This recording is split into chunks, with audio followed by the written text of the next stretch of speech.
भगवान, अल्लाह, खुदा, ईश आदि नाम एक ही शक्ति के हैं।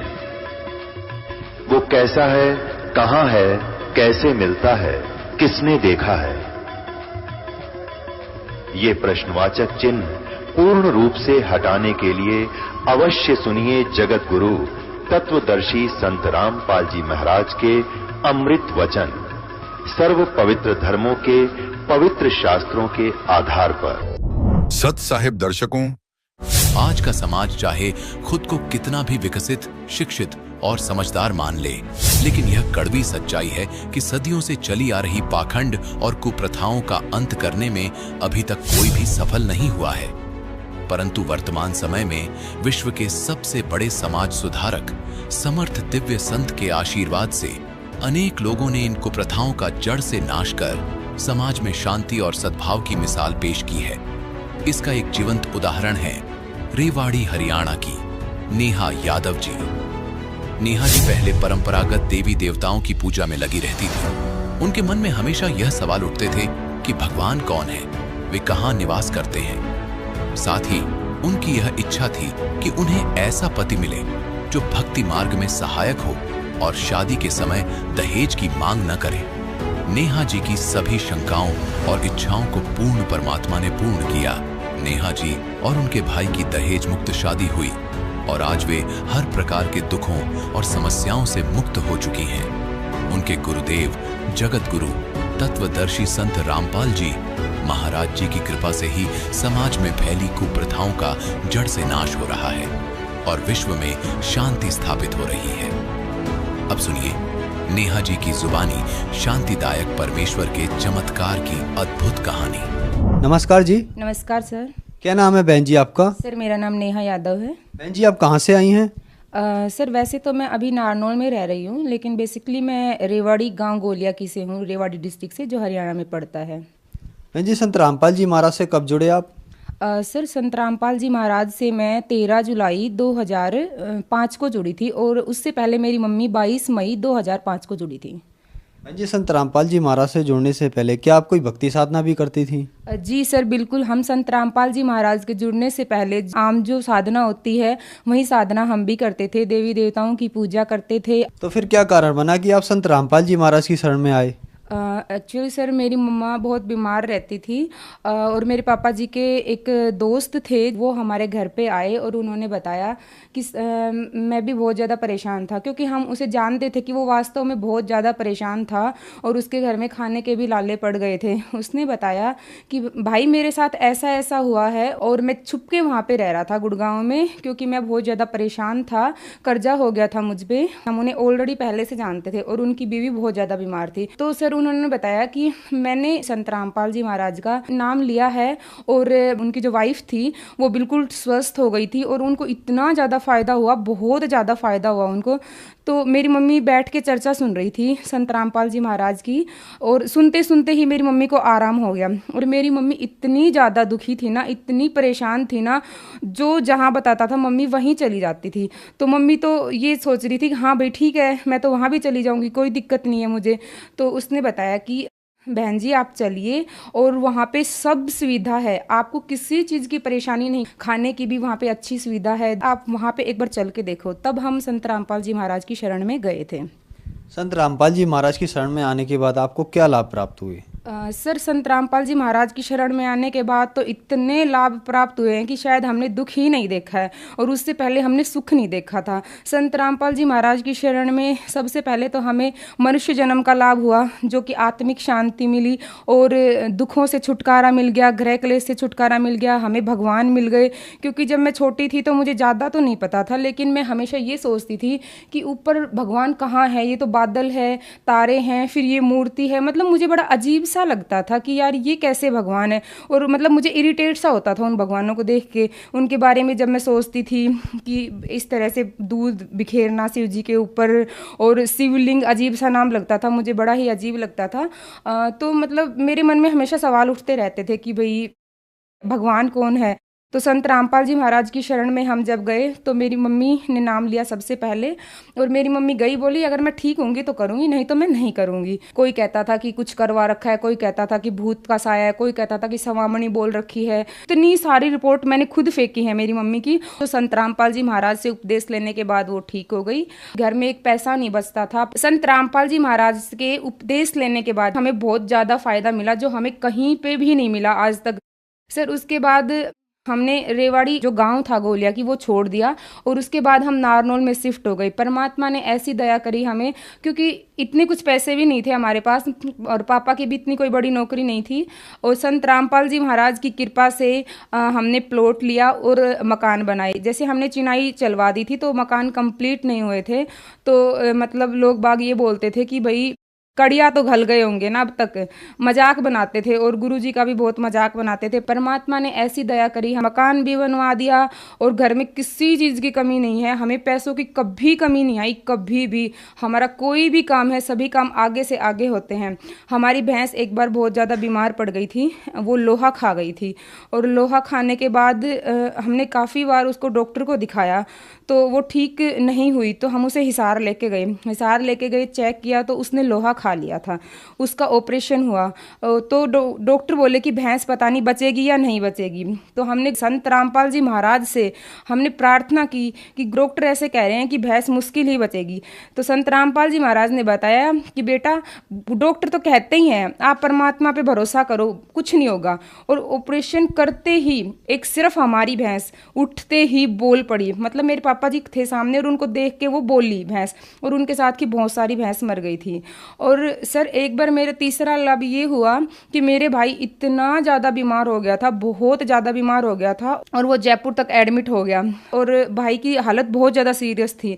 पापा जी बोले कि मम्मी को फ़ोन लगा के कि आप गुरुजी से प्रार्थना करो, लड़के में कुछ नहीं बचा है, और उसकी प्लेटलेट्स वगैरह बहुत ज़्यादा डाउन हो गई थी। उसके बाद हमने गुरुजी से प्रार्थना लगाई। गुरुजी से प्रार्थना लगाने के बाद मेरा भाई बंदी छोड़ की दया से इतनी जल्दी ठीक हो गया। और मेरे मामा जी को जाते ही बोला कि मामा जी मैं रोटी खाऊंगा। वो खाने का भी नाम नहीं ले रहा था, एक बिस्कुट भी नहीं खा रहा था, कुछ नहीं खा रहा था। उसने रोटी खाई और उसी दिन डिस्चार्ज किया डॉक्टर ने। परमात्मा ने इतनी दया की। उसके बाद मेरा भाई आश्रम में गया, और गुरुजी ने कहा बेटा, परमात्मा ने अपने कोटे से तुझे जीवन दान दिया है, और मेरे भाई को सीने से लगाया कि बेटा तेरा जीवन इतना ही था। और भगत जी वैसे तो छोटे मोटे लाभ बहुत होते रहते हैं। परमात्मा की दया से मेरे भाई की बिना दहेज के शादी हुई है। हम कुछ भी सोचते हैं उससे एडवांस भगवान हमें ज़्यादा देता है। जैसे कि पैसों का तो हमारे घर में मोरा लग रहा हो, इस तरह से हमें हमेशा मतलब आगे से आगे हर चीज़ हमें मिल जाती है। और मेरी भी रमैनी संत रामपाल जी महाराज की दया से बिना दहेज हुई है। मैं हमेशा यही इच्छा करती थी, मुझे ऐसा हस्बैंड चाहिए जो मुझे भक्ति के लिए कभी भी ना रोके और बिना दहेज मुझे लेके जाए। परमात्मा ने वो भी दया कर दी, मुझे मेरे हस्बैंड बिना दहेज के ही लेके गए हैं, और भक्ति में वो इतना सहयोगी हैं कि मुझे रोना भी आ जाता है। सर अभी क्या हुआ, मेरे पेट में बहुत तेज दर्द उठ गया, मेरे से वो दर्द सहन नहीं हो रहा था।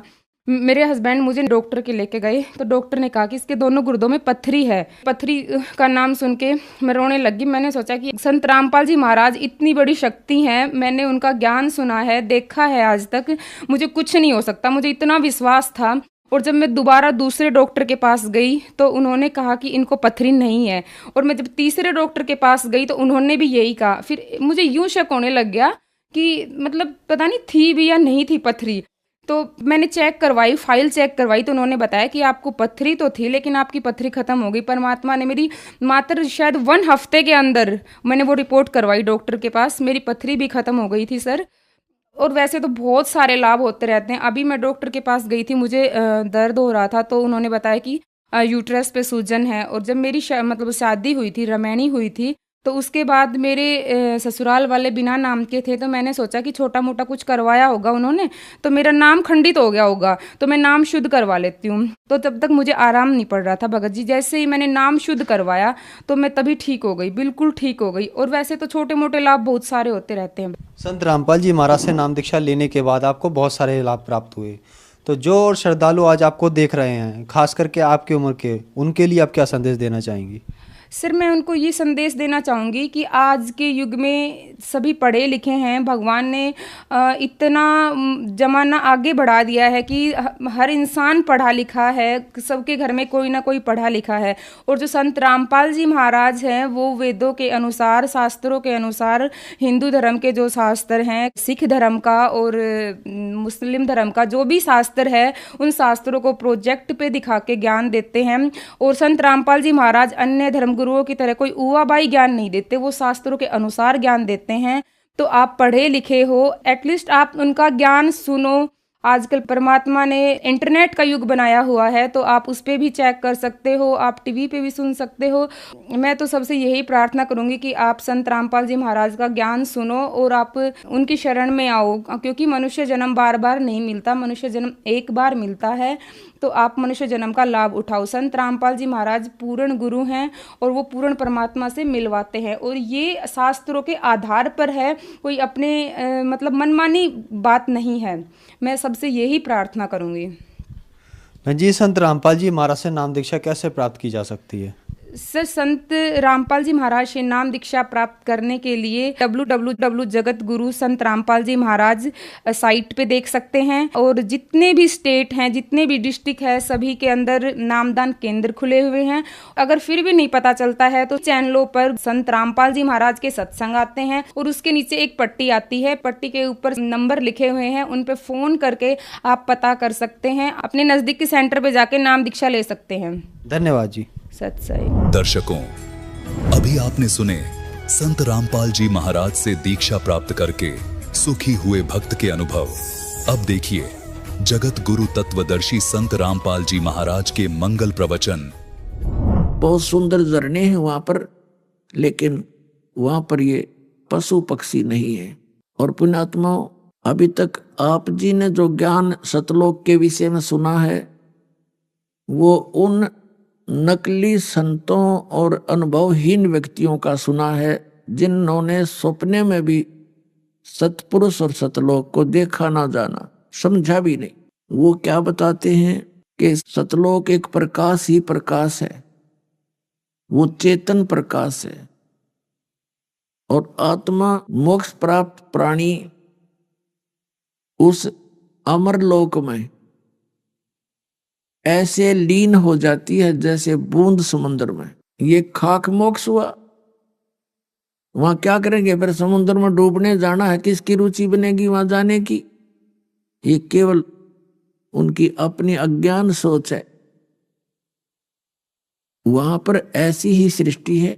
आप पहले वहीं रहते थे, आपके वो मकान, आपके वो महल, वो बाग बगीचे अभी भी खाली पड़े हैं, क्योंकि वहां सदाबहार है, सदाबहार वृक्ष हैं, किसी चीज का अभाव नहीं, कोई काम नहीं, कोई राग द्वेष नहीं। राग द्वेष वहां होता है जहां आपस का बंटवारा हो या किसी चीज का अभाव हो, जहां छोटा और बड़ा हो।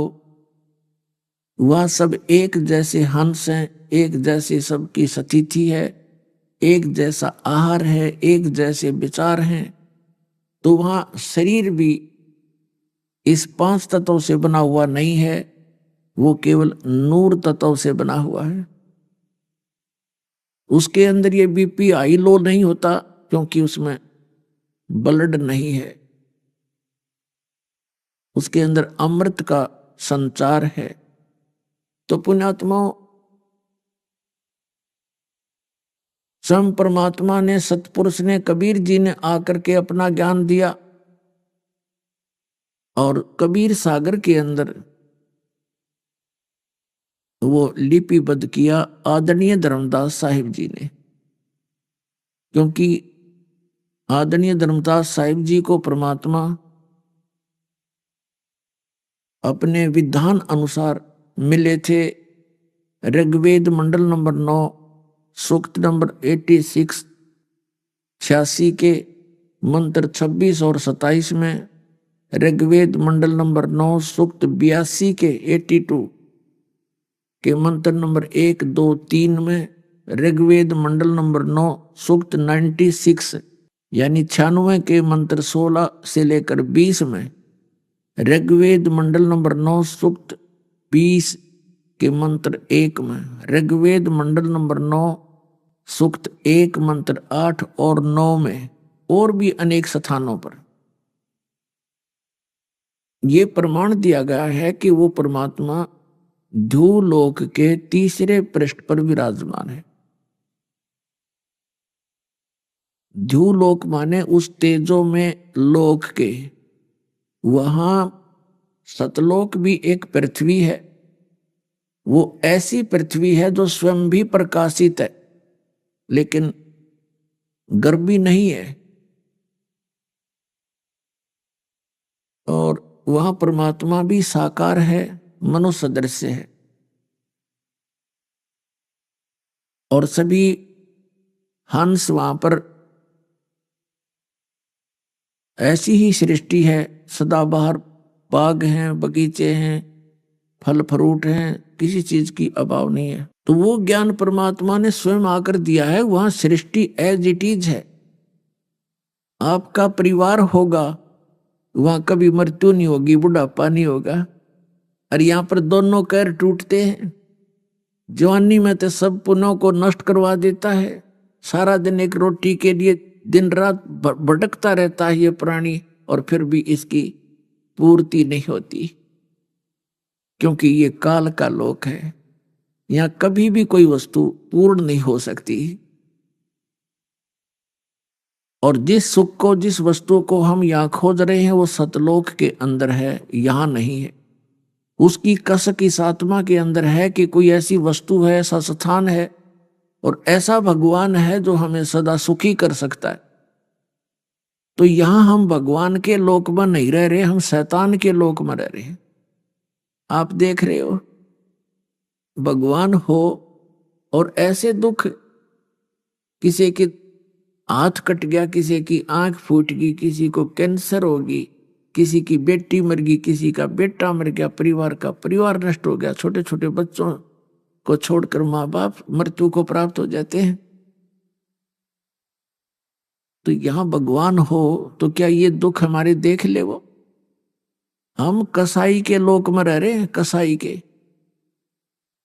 पुणात्मा, आपके ऊपर काल ने इतना वजन डाल रखा बुद्धि पे और अज्ञान से परिपूर्ण करवा दिया इन अज्ञानी संतों और महंतों से, आचार्य और शंकराचार्यों से, कि आप जी के अंदर वो स्थान नहीं रह रहा जो सत्य ज्ञान को प्रवेश कर सके दास। लेकिन इस सत्य ज्ञान में इतना वजन है कि ये अपनी जगह बनाएगा और बना रहा है।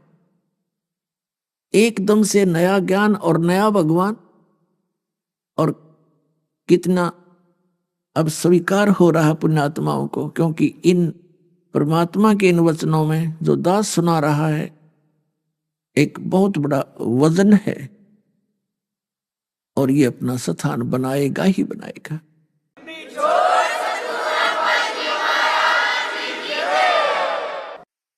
अब प्रसंग चल रहा है कि आप जी यहां कितने दुखी हो। कबीर परमात्मा ने कहा था कि काल कसाई हसत है सर्व लोक को खा, और अंकुश निर्गुण नाम का ये सतगुरु दर पकड़ा जा। परमात्मा ने कहा कि ये काल कसाई है, जैसे कसाई बकरे पालता है। उसका उद्देश्य क्या होता है? उन बकरों की कितनी सेवा करता है वो। जैसे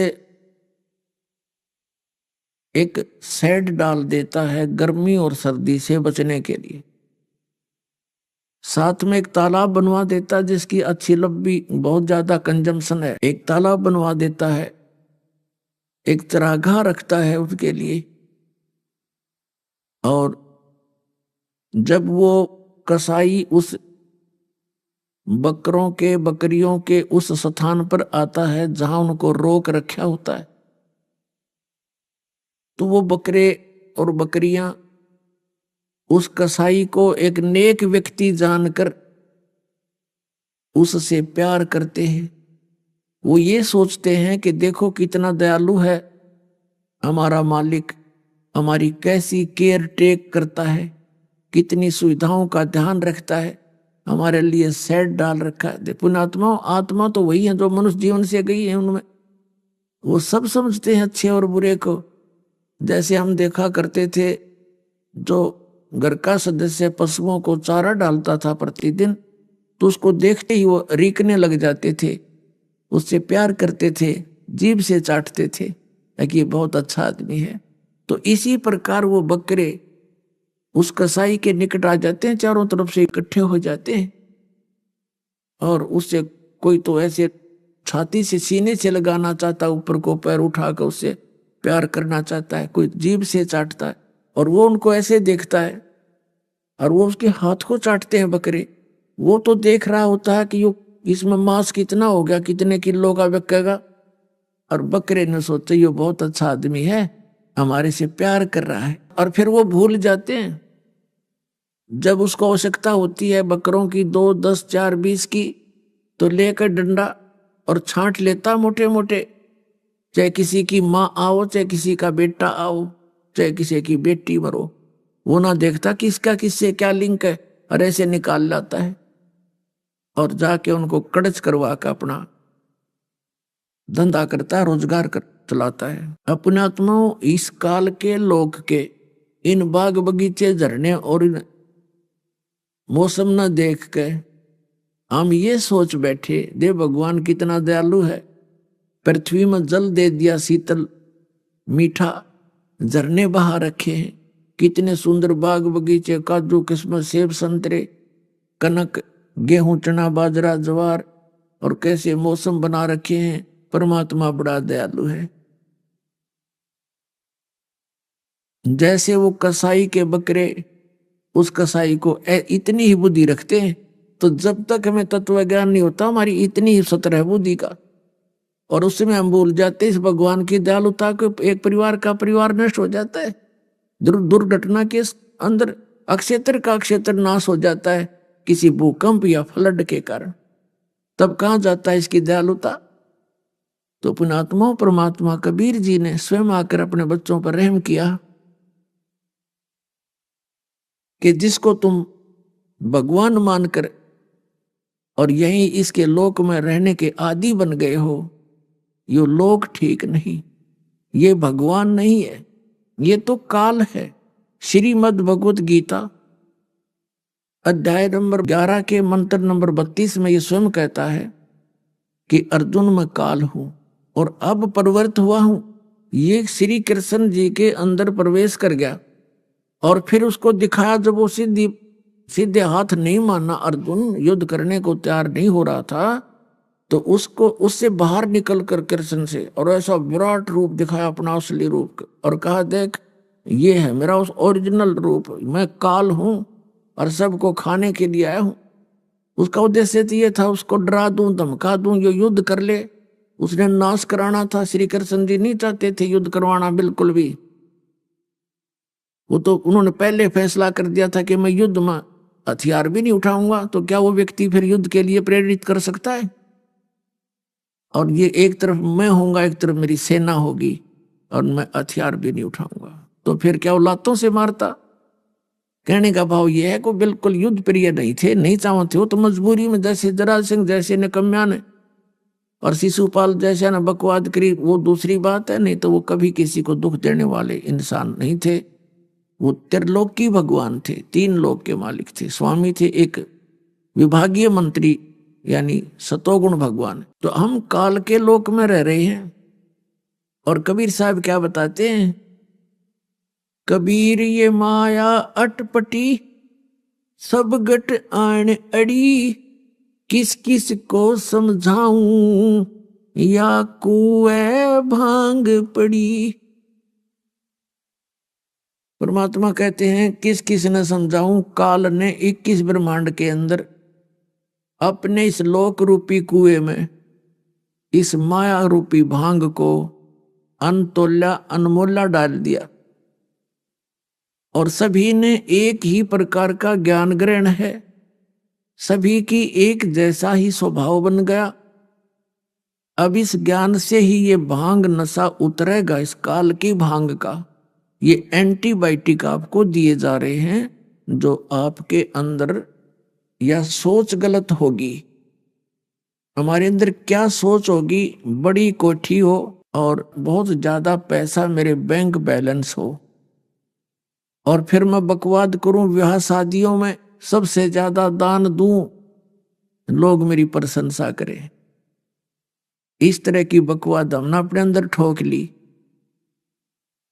पुण्यात्मा, ठीक है, समाज कुछ करे, संसार कुछ करता रहे, है तो वो गलत, फिर भी जो भक्त इस मार्ग पर लगेंगे उनको वो क्रियाएं बिल्कुल नहीं करनी होंगी जो भक्ति में बाधा करे।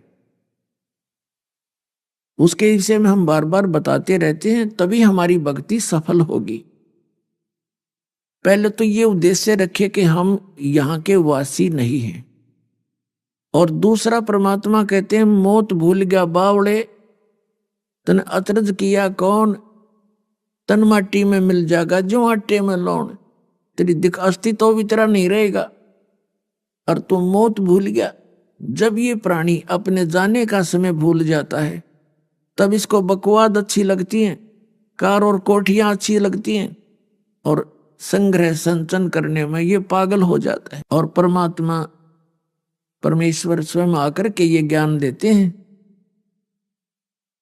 अपने आत्माओं, ये ज्ञान सतगुरु दे सकता है, ये ज्ञान जो दास आपको दे रहा है। सतगुरु के लक्षण कहूं मधुरे बैन विनोद, और 4 वेद 6 शास्त्र वह कहे 18 बोध। सतगुरु जो होगा सभी सदग्रंथों की जानकारी यथार्थ रखते हैं। जैसे परमेश्वर आए थे वो भी सतगुरु की भूमिका ही करके गए थे, और वो बिल्कुल अक्षर ज्ञान नहीं लिया था। वैसे तो वो सर्वज्ञ है वो मालिक, लेकिन हमारी दृष्टिकोण से उनको अक्षर ज्ञान नहीं था। और अक्षर ज्ञान ना होते हुए और 4 वेद 18 पुराण उपनिषद और गीता बाइबल और कुरान का वो ज्ञान रखते थे। अशिक्षित होते हुए शिक्षित होकर के ग्रहण कर लेते तो ये सोचते कि इन्होंने समझ में आगी होगी बात या पढ़ने से। तो इससे सिद्ध है कि वो परमात्मा है और वो सतगुरु भी है। वो यथार्थ ज्ञान दे करके लिपिबद्ध करवा के धर्मदास जी से, और सह शरीर आए थे सह शरीर चले गए। तो सतगुरु की सबसे पहली पहचान ये है। फिर दूसरी पहचान ये है कि सतपुरुष जिन जानिया सतगुरु तिसका नाम। जिन्होंने सतपुरुष को पहचान लिया, ये अभी तक जितने गुरु और सतगुरु हैं नकली, ये सारे कहते हैं सतलोक में तो प्रकाश ही प्रकाश है, वहां कोई अस्तित्व नहीं है। और एक आधा नकली, जैसे ये जम्मू वाला है मधु परमहंस नाम है इनका, और ये मिलती जुलती कथा सृष्टि रचना तो इसने कक्का पता ही नहीं, फिर भी कबीर साहब की लीला 5-7 पढ़ के वो सुना देता है। तो भक्ते का दे भक्त ने कहा जी वो भी बहुत अच्छी कबीर साहब की जानकारी रखता है, वह बहुत अच्छी बात है, लेकिन दास को पता था कि ये जानकारी अन्य चीज होती है और रोग नाशक औषधि से काम बनेगा। जैसे किसी रोगी को ज्ञान हो गया कि तुझे ऐसा रोग है, और बताने वाले ने भी सही बता दिया, और औषधि दोनों के पास नहीं, तो उस ज्ञान ने सिर में मारेंगे। अब ज्ञान भी हो और समाधान भी हो तो तब बात बनेगी। तो वो क्या कहता है, जम्मू वाला रांझड़ी उसका आश्रम है, उसने सृष्टि रचना सुना रखी है। उसका टीवी के ऊपर भी एक सब आता है प्रोग्राम। तो वो क्या बताता है कि सतपुरुष गुप्त थे, अनुराग सागर की वाणी को पढ़कर सुनाते हैं। फिर कहते हैं परमात्मा ने इच्छा की कि हंस उपजाऊं, तो सबसे पहले परमात्मा ने एक शब्द उच्चारा, उससे प्रकाश से प्रकाश हो गया। उस प्रकाश में परमात्मा स्वयं समा गए, वो फिर चेतन हो गया, जीवित हो गया। प्रकाश पहले मरा हुआ था, और फिर उसमें यानी प्रकाश में भगवान समा गया। फिर वही तो अमरलोक हो गया। वो सतपुरुष जब प्रकाश में समा गया तो वो अमरलोक हो गए। और फिर नो कह सार नाम भी वही और सत नाम भी वही, सार शब्द भी वो अमरलोक। यह सुनाई उन्हें सृष्टि रचना। उसने थोड़ी सी भिन्नता यह बताई कि परमात्मा ने जीवों की उत्पत्ति नहीं की, अमर पुरुष ने। उसने ऐसे प्रकाश उछाल दिया, चटक दिया। फिर जैसे बूंद, जैसे जल को मुट्ठी भर के ऊपर फेंक दें, फिर वो छोटे छोटे कण बन के वापस आता है, जल में गिरता है। ऐसे वो प्रकाश ऊपर छटक दिया, फिर वापस आया तो वो छोटे छोटे कण बन गए उसके, और वो प्रकाश में मिला नहीं, वो छोटे छोटे बिंदु से बन गए, वो आत्मा बन गई। और वो ऐसे घूमने लगी उसमें, उस प्रकाश में, जैसे मछली समुद्र में घूमया करे। राधा स्वामी वाले जय गुरुदेव वाला ने तो भगवान में वह वही सतीथि बता करके ये बता दिया कि मोक्ष प्राप्त प्राणी उसमें जाकर ऐसे डूब जाता है, मिल जाता है जैसे बूंद समुद्र में। और इस चातुर प्राणी ने चतुरता दिखाई थोड़ी सी अलग से, क्योंकि कबीर सागर में लिखा हुआ वह आत्मा का अस्तित्व अलग है। 16 सूर्य जितना उसका प्रकाश पूरी बॉडी का है। और करने नो दीदार महल में प्यारा उसकी लास्ट की कलियों में लिखा हुआ है कि जब हंस मोक्ष प्राप्त प्राणी सतलोक में जाता है, प्रवेश करता है, उसका 16 सूर्य जितना प्रकाश बॉडी का हो जाता है। और परमात्मा साकार है भगवान, उस पर चंवर करता है जा करके। मोक्ष प्राप्त प्राणी सबसे पहले मालिक के दर्शन करता है, उनको सेवा करता है, दाता है कि 100 शुक्र मनाता है, उससे बातें करता है। और परमात्मा के एक रोम को करोड़ सूर्य मिला दे, करोड़ चंद्रमा, इतनी रोशनी है। और वो नौका वहां डूब कर मर जाता। और ये नकली नौका है जम्मू वाला, रांजड़ी वाला, श्री मधु परमहंस नाम है इसका। कहते वो बूंद सी है, बिंदु सी, और वहां जाकर उसमें फिर वो चक्कर काटती रही। वहां भगवान नहीं है साकार। इन्हें खाक जाना, इन्हें बैठा दिया, इन जीवों को डबो दिया, थोड़ी सी चतुरता दिखा के। बीजक की बात कहेंगे, बीजक ना याद, ये पृथ्वी डोबन उतरे कह मीठी बात। तो पुण्यात्माओं, सच्चा जो ज्ञान होता है उसमें बहुत बड़ा वजन होता है, और झूठे ज्ञान का अस्तित्व नहीं होता। अब ये जितने भी पंथ हैं और जितने भी ये बने हुए हैं पंथ अलग अलग, ये सब समाप्त हो जाएंगे कुछ दिनों में। क्योंकि आज मानव परमात्मा ने बुद्धिमान बना दिया। अब इस बुद्धिमान मानव को कोई ऐसा पैमाना नहीं था, इसके पास कोई ऐसा टेप नहीं था जिस दिन संतान नाप लेंगे ये पूर्ण है या अपूर्ण है। दास को परमात्मा ने वो पैमाना दे दिया, ISI मार्क का, वो तत्व ज्ञान दे दिया जो गॉड गिवन है। अब इस ज्ञान से हम इन सब संतों को, दास ने तो नाप कर रख दिया इनको। ये नहीं खख भी इनके पास, ना राधा स्वामी वालों के पास, ना जय गुरुदेव वालों के पास, और ना सच्चा सौदा सिरसा और जगमाल वाली वालों के पास, ना इस आसाराम के पास, ना इस सुधांशु के पास, ना सतपाल जी के पास। ये सिर्फ अपनी चतुरता के कारण भोली आत्माओं को अपने पीछे लगा रहे। और इन और संतों का तो कहना है कि ये कुमार स्वामी ब्रह्म ऋषि ने कक्का पता नहीं मारे सट्टे सारे दिन अटपट करने लग रहे। तो अब इस दास ये चाहता है कि ये श्रद्धालु जिनको भगवान की चाह है, ये स्वयं इतने विद्वान हो जा कि इनके ज्ञान को स्वयं रिजेक्ट कर दे। इस दास का ये उद्देश्य। जैसे एक समय 2 भाई थे, लालाजी सेठ, उनमें से छोटा भाई की मृत्यु होगी। छोटे भाई के 2 पुत्र थे। तो कुछ दिन के बाद उनकी मां ने कहा, बेटा मेरे पास पैसे तो है नहीं, मेरे पास कुछ तेरे पिता के समय के लाल रखे हैं। लाल, एक लाल की कीमत बहुत होती है, लाखों रुपए होती है। अब तो करोड़ों की कीमत हो गई होगी उसकी। और बेटा ऐसे करो, तुम बालक हो, एक 16 वर्ष का, एक 18 वर्ष का, ऐसी आयु थी, तुम बच्चे हो, व्यापार कर नहीं सकते। अपने ताऊ जी के, यानी पिता के बड़े भाई को ताऊ जी बोलते हैं अपनी लैंग्वेज में, देसी भाषा में।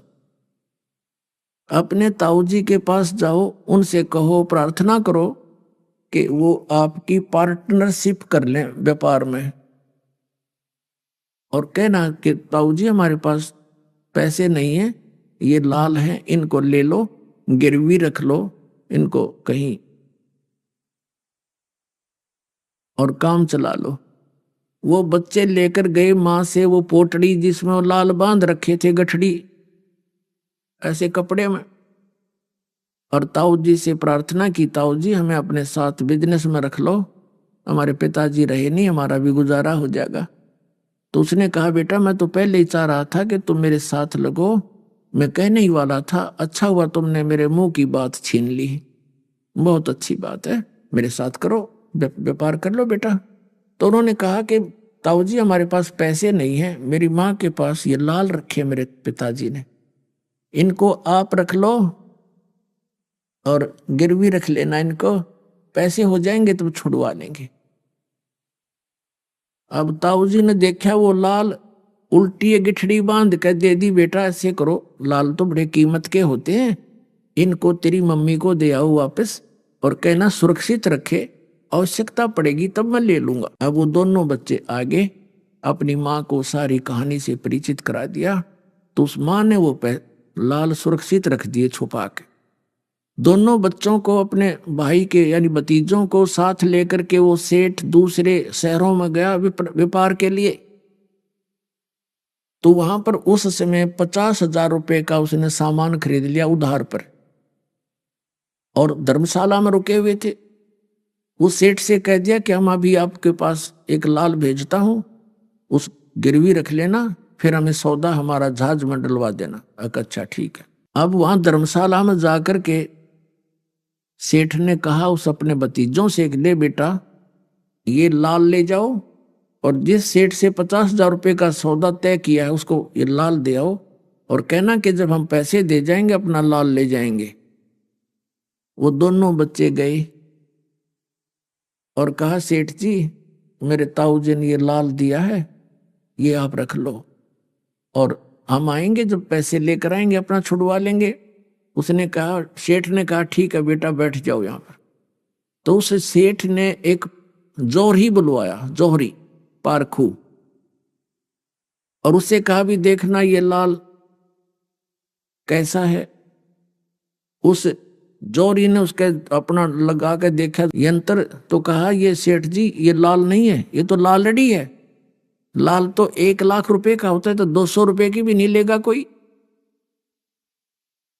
तो सेठ ने उन बच्चों को भली बुरी कही कि तेरे ताऊ जी ऐसे व्यक्ति तो नहीं दिखाई देते थे, अब वो धोखा भी करने लगे हमारे साथ, मैं क्या उनको उधार देने से मना कर रहा था, और ये नकली लाल मेरे को लालड़ी दे दी, ऐसे कहकर गली में फेंक दी। अब दोनों बच्चे बड़े दुखी हुए कि भी सेठ तो बहुत बुरा बोला हमारे बारे में, ताऊ जी के बारे में, जो धोखेबाज है। उसको उठाकर गली से लालड़ी को आगे धर्मशाला में, और कहने लगे ताऊ जी वो लाला जी तो बहुत निकम्मा आदमी है, ऐसे ऐसे बोला, हमारे लाल को गली में फेंक दिया। एक पता नहीं कौन बुलाया उसने, उसने कह दिया ये तो लालड़ी है। और ताऊ जी बहुत गलत बोला कि तेरे ताऊ जी अब धोखा भी करने लगे, ऐसे व्यक्ति तो नहीं थे, लाल लाल कहकर लालड़ी मुझे दे रहे हैं। तब उस सेठ ने कहा, अरे बेटा सचमुच मेरा धोखा लग गया भाई, वो ठीक कह रहे थे।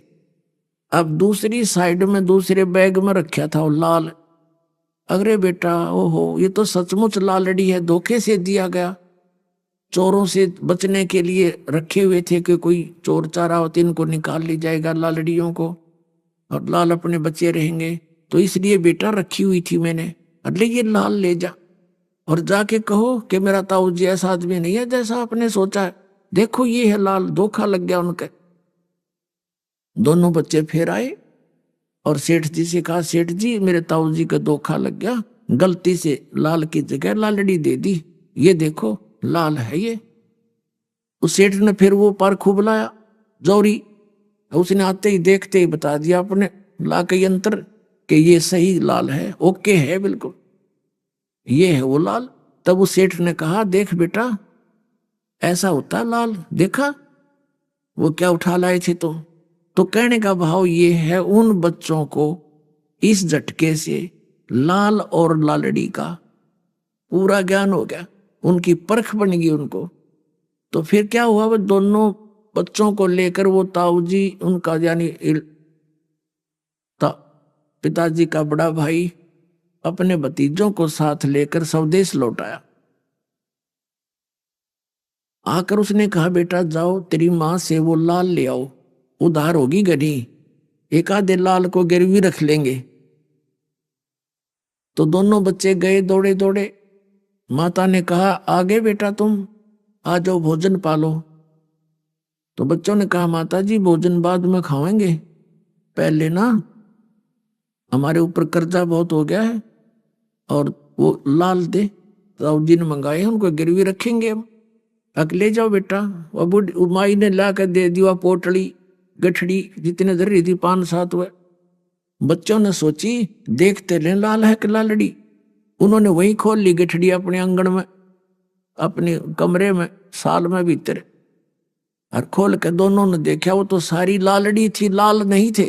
तो उन्होंने वहीं पर अपनी माँ के सामने ही कहा, माता जी आप तो बड़ी भोली भाली हो, ये लाल नहीं है, ये तो लालड़ी है।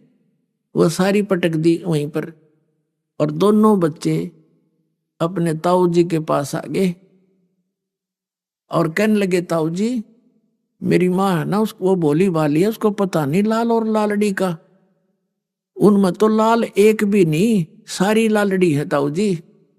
तब उस सेठ ने कहा, बेटा ये उस दिन भी लालड़ी थी, यदि मैं इनको लालड़ी बता देता तो तेरी माँ का पेटा नहीं भरा हो, नो कहो मेरा धनी ना रहा सिर पे। आज यो मेरी लाला ने भी लालड़ी बताने लग गया। बेटा तुमको मैंने इतना तैयार कर दिया कि तुमने स्वयं परख ली अपनी लाल और लालड़ी को और पटक दिया उनको उठा के। तो पुणात्मा दास ये चाहता है कि ऐसा ज्ञान दे दूं आपको, इन नकली संतों की लालड़ी, इस अज्ञान को तुम स्वयं पटक दो और आ जाओ लाल ग्रहण करने के लिए। बोलो सतगुरुदेव।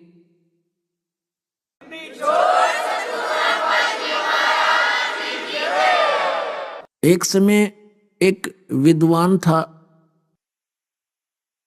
उसका नाम था पंडित सर्वानंद, और उसने चारों वेदों को, गीता जी को, पुराणों को, उपनिषदों को बहुत अच्छी तरह गहनता से पढ़ा था, अध्ययन कर रखा था, और उनके अध्याय और श्लोक मंत्र कंठस्थ याद कर रखे थे।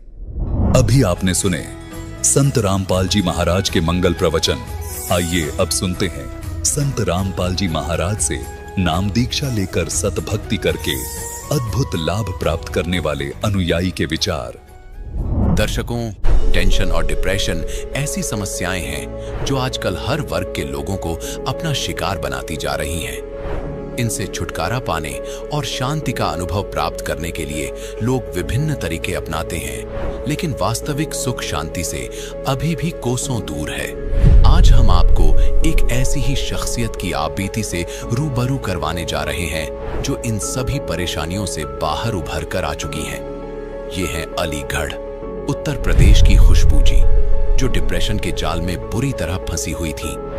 हालात इतने खराब हो चुके थे कि इन्हें खुद की भी सुध नहीं रहती थी और इनके परिवार पर भी दुखों का पहाड़ टूटा हुआ था। लेकिन फिर अचानक 2013 में खुशबू जी को एक ऐसा शांतिदायक मार्ग मिला जिसे अपनाने के बाद इन्होंने डिप्रेशन जैसी समस्या से पूरी तरह छुटकारा पा लिया है। आपको बता दें, खुशबू जी को यह शांति स्वरूप परमेश्वर कबीर साहिब जी की शरण में मिली, जिसे वर्तमान समय में संत रामपाल जी महाराज जी बता रहे हैं। उनसे नाम उपदेश लेने के बाद खुशबू जी के साथ और भी अनेकों चमत्कार हुए हैं, जिससे आज वह एक शांतिपूर्ण जीवन व्यतीत कर रही है। आइए अब सुनते हैं खुशबू जी की यह प्रेरक कहानी, उनकी अपनी जुबानी। नमस्कार जी। सत साहिब। क्या नाम है जी आपका? खुशबू सिंह। खुशबू जी आप कहाँ से हैं? यूपी अलीगढ़ उत्तर प्रदेश से जी। संत रामपाल जी महाराज से नाम दीक्षा आपने कब ली? 2013 में। संत रामपाल जी महाराज से नाम दीक्षा लेने से पहले क्या आप कोई भक्ति साधना भी करती थी? हाँ जी, हमने गुरमित राम रहीम से नाम ले रखा था और उन्हीं की भक्ति करते थे, और बाकी जितने सब भी देवी देवता हैं उनकी भी भक्ति हम करते थे। लेकिन वहाँ जाने के बाद हमें कोई लाभ नहीं था। वहाँ पे भक्ति करते करते भी मतलब मैं डिप्रेशन में चली गई। हमारी गृह कलेश भी होती थी। मेरे पापा जो हैं वो नशा करते थे और घर में काफ़ी ही दिक्कतें हुई थी। तो फिर आप संत रामपाल जी महाराज की शरण में कैसे आईं? संत रामपाल जी महाराज की शरण में हम लोग ऐसे आए कि जब हमारे घर में मेरे बड़े भाई की शादी हुई थी तो हमारे घर में झगड़ा होने लगा था।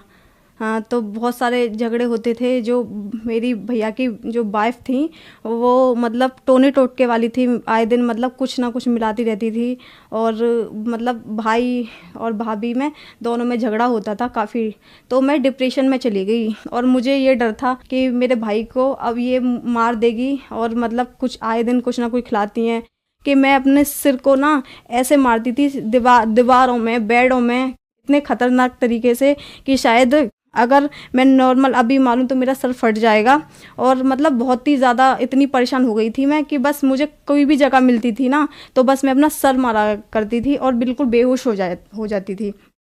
कोई नहीं, फिर उसके बाद हमने मतलब एक आध दो तांत्रिकों पे दिखाया, किसी ने बताया कि आप वहाँ पे दिखा लो, तो सब ने बोला कि इस पे किया हुआ है और मतलब तुम्हारे घर में बहुत जादू मंत्र चला हुआ है। तो कोई नहीं, मम्मी ने हर जगह दिखाया, हमें कोई भी लाभ नहीं हुआ था। उसके बाद फिर हम लोग आगरा गए। मुझे आगरा केसी गुरनानी डॉक्टर हैं वहाँ पे दिखाया, वहाँ मेरा टेस्ट कराया। तो उसने बोला कि इसके दिमाग में टेंशन है और कुछ भी नहीं है। तो उसने बोला कि ये दवा है ऐसे ऐसे, और इसको खा के अगर आराम मिल जाएगा तो इसे आराम मिल जाएगा, नहीं तो फिर उसके बाद तुम दोबारा इसको लेके आओ। तो मुझे वहाँ पे ले गए डॉक्टर पे। डॉक्टर के लाने के बाद उसी रास्ते से फिर हम मतलब जो मेहंदीपुर बालाजी हैं वहाँ पे मतलब मेरी मम्मी, मेरे भाई और मेरे भाई के कुछ दोस्त थे, वो वहाँ पे हम लोग गए बालाजी। वहाँ पे मतलब जो भी पूजा होती है वो सब वहाँ पे किया। मुझे वहाँ पे भी कोई लाभ नहीं था। मैं वहाँ पे भी ऐसे ही सर पटक रही थी, भाग रही थी, सबको मारती थी। जो भी रास्ते में मुझे मिलता था मैं उसको पीटती थी बुरी तरीके से। तो इस तरीके से मुझे मेरे घर वाले मतलब कभी कपड़े से बांध कर या फिर दोनों हाथ पकड़ के मुझे हर जगह ऐसे ले जाया करते थे। कोई नहीं, फिर वहाँ से आ गए। तो मेरी दीदी के ससुर संत रामपाल जी महाराज का सत्संग देखा करते थे। तो उन्होंने बोला कि अगर आप लोगों की मर्जी हो तो एक बार संत रामपाल जी महाराज ऐसे ऐसे हैं, और वो मतलब कितनी भी मतलब भयंकर से भयंकर बीमारी हो या कुछ भी गृह कलेश हो, कुछ भी हो, कितना भी कुछ भी कराया हो, वहाँ पे सब लोग ठीक हो जाते हैं।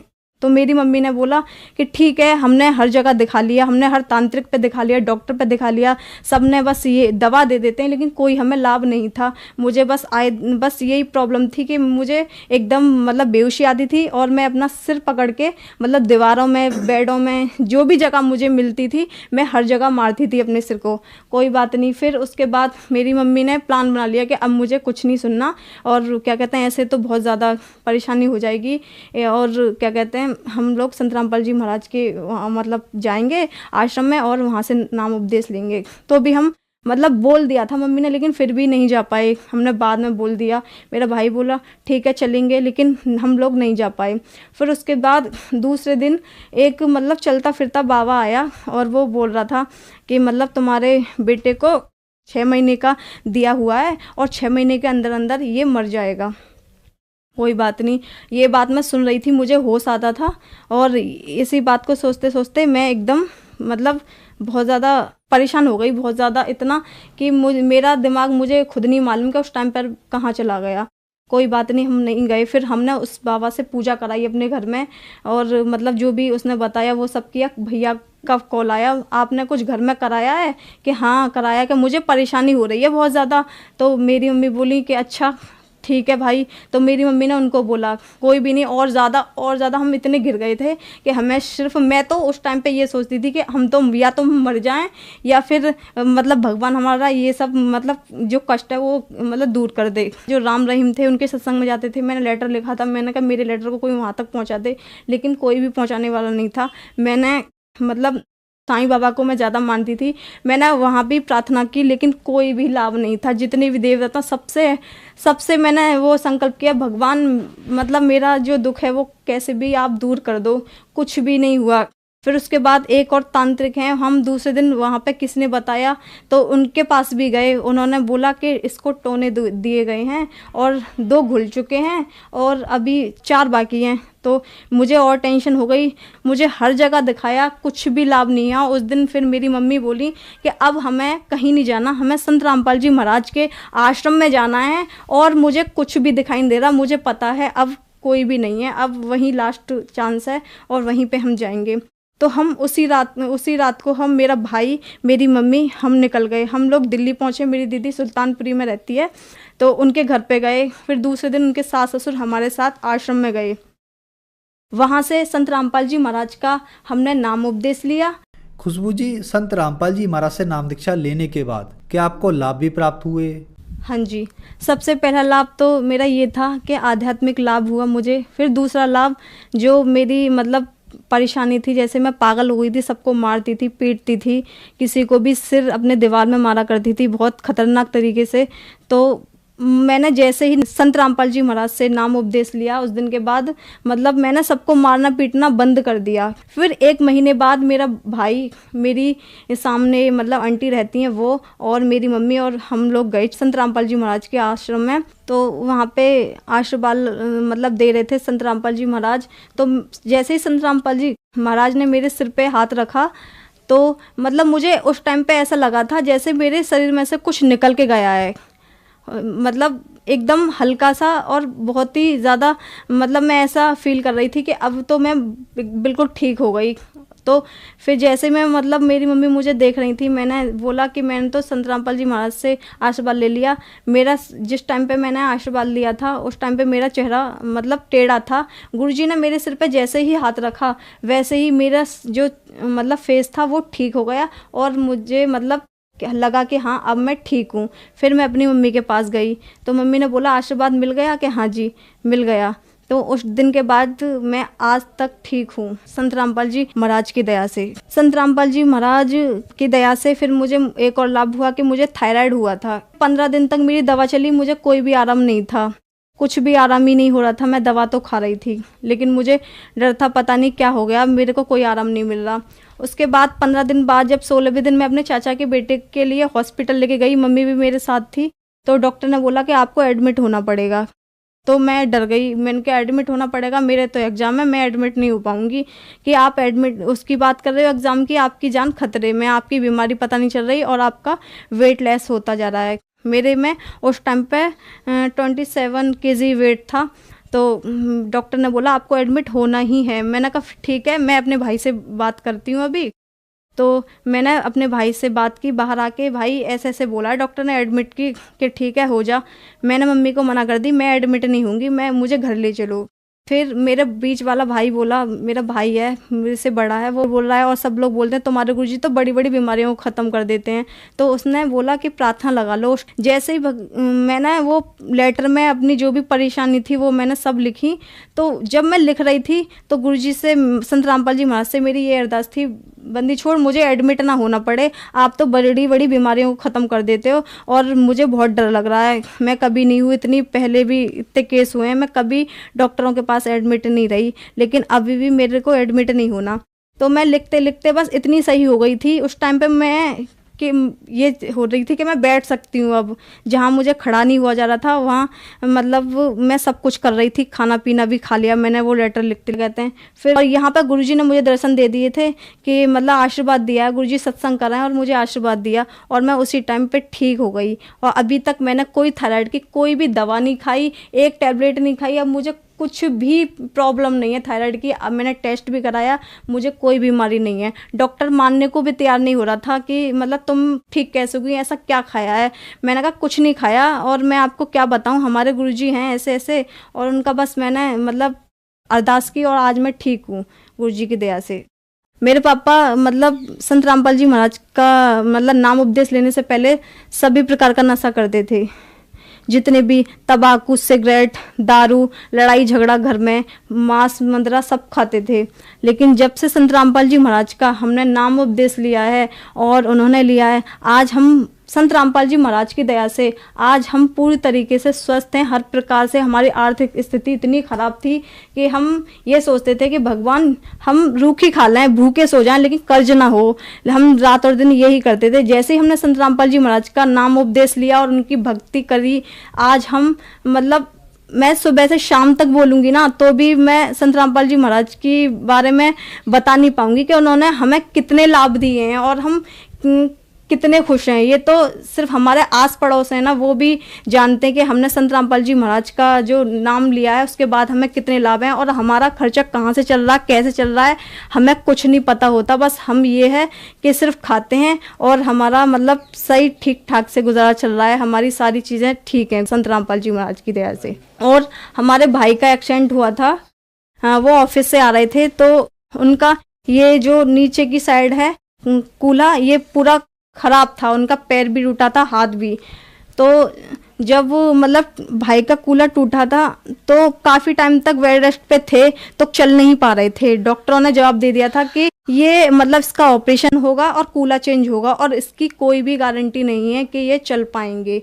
तो मेरा भाई वहाँ से आया, बोला कि मम्मी मुझे ऐसे से बोला है। तो मम्मी ने बोली गुरुजी हैं हमारे करने वाले और संत रामपाल जी महाराज, और वो तो अंधों को आंख देते हैं, मतलब सब चीज़ वो करने वाले हैं। तू दंडवत प्रणाम कर और गुरुजी से अरदास कर। छोटे भाई ने अरदास करी कि गुरुजी हम ऐसे ऐसे बोला है। तो गुरुजी ने बोली बेटा परमात्मा दया करेंगे। उस दिन का ये दिन है, आज तक उनके 8 फ्रैक्चर थे, वो कहाँ पे कैसे ठीक हो गए बिन दवा के। उन्होंने कोई कैसी भी मेडिसिन नहीं ली, कोई भी ट्रीटमेंट नहीं कराया, कोई ऑपरेशन, बिन ऑपरेशन के बिन दवा के आज वो ठीक हैं, स्वस्थ हैं, जॉब कर रहे हैं और कोई भी उन्हें प्रॉब्लम नहीं है, ना चलने में ना वैसे। संत रामपाल जी महाराज की दया से कोई बता नहीं सकता कि उनका एक्सीडेंट भी हुआ था। खुशबू जी क्या काम करती हैं आप? मैं 12th की स्टूडेंट हूँ और मैंने ITI कर रखी है गुरुजी की दया, संत रामपाल जी महाराज की दया से। खुशबू जी आप 12th की स्टूडेंट हैं और आपने संत रामपाल जी महाराज से नाम दीक्षा ले रखी है। कुछ लोगों का मानना है कि संत रामपाल जी महाराज से उनकी अनुयायी अंधश्रद्धा के तहत जुड़ते हैं, क्या यह बात सही है? जो लोग ये बोलते हैं कि अंधश्रद्धा से जुड़ते हैं, उनके लिए मैं ये कहना चाहूँगी आज की डेट में ना सभी एजुकेटेड हैं। तो संत रामपाल जी महाराज जो ज्ञान बताते हैं वो सभी वेदों के अकॉर्डिंग है, उसमें मतलब कोई भी अंधश्रद्धा नहीं है। अंधश्रद्धा ज्ञान तो वह होता है जो वेदों के अलावा कोई ज्ञान देता हो, जैसे अन्य गुरु देते हैं जहाँ कोई प्रमाण नहीं होता। जबकि संत रामपाल जी महाराज तो पूरा प्रमाण सहित बताते हैं कि हमारा पूर्ण परमात्मा मतलब सहशरीर है, ठीक है। और बाकी अन्य गुरु किसी ने भी आज तक यह नहीं बताया कि परमात्मा साकार है। जो श्रद्धालु आज आपको टीवी पर देख रहे हैं, आप उन्हें क्या संदेश देना चाहेंगी? मैं संदेश तो नहीं दे सकती, लेकिन उनसे हाथ जोड़ के प्रार्थना ज़रूर है कि संत रामपाल जी महाराज पे मतलब बोलने से पहले कि वो सभी गुरुओं की बुराइयां करते हैं या फिर भक्ति छुड़वाते हैं, एक बार, केवल एक बार मेरे भाई बहन जितने भी हैं ना, वो सिर्फ एक संत रामपाल जी महाराज का एक बार सत्संग तो सुने, देखें तो सही, समझे तो सही। जो संत रामपाल जी महाराज जो ज्ञान बता रहे हैं वो कैसा है, किस आधार पर है, ठीक है, सही है या गलत है, उसके बाद ही बोलें। उससे पहले ये ना बोलें कि संत रामपाल जी महाराज का ज्ञान जो है बेकार है या फिर ऐसा है या प्रमाणित नहीं है। जितने भी मतलब गुरु है ना, उन्होंने आज तक हमारे वेदों का रहस्य नहीं बताया, वो सिर्फ संत रामपाल जी महाराज ने बताया है। इसलिए मेरे सभी भाई बहनों से हाथ जोड़ के विनती है कि एक बार, केवल एक बार संत रामपाल जी महाराज का सत्संग देखें और समझें।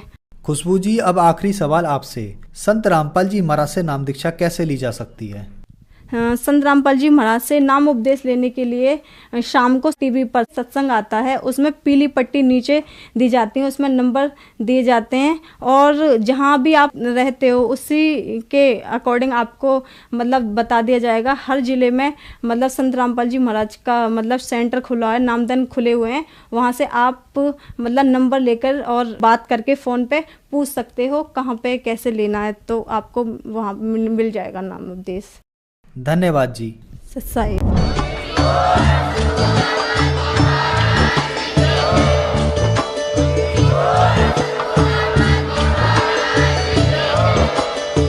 सुन रहे थे जगत गुरु तत्वदर्शी संत रामपाल जी महाराज जी के मंगल प्रवचन। अधिक जानकारी के लिए विजिट कीजिए हमारी वेबसाइट www.jagatgururampalji.org। संत रामपाल जी महाराज जी के शुभ आशीर्वाद से पूरे विश्व भर में 500 से भी ज्यादा नाम दीक्षा केंद्र हैं, जिन पर संत रामपाल जी महाराज जी द्वारा ऑनलाइन निशुल्क नाम दीक्षा दी जा रही है। अपने नजदीकी नाम दीक्षा केंद्र का पता करने के लिए संपर्क करें 8222880541।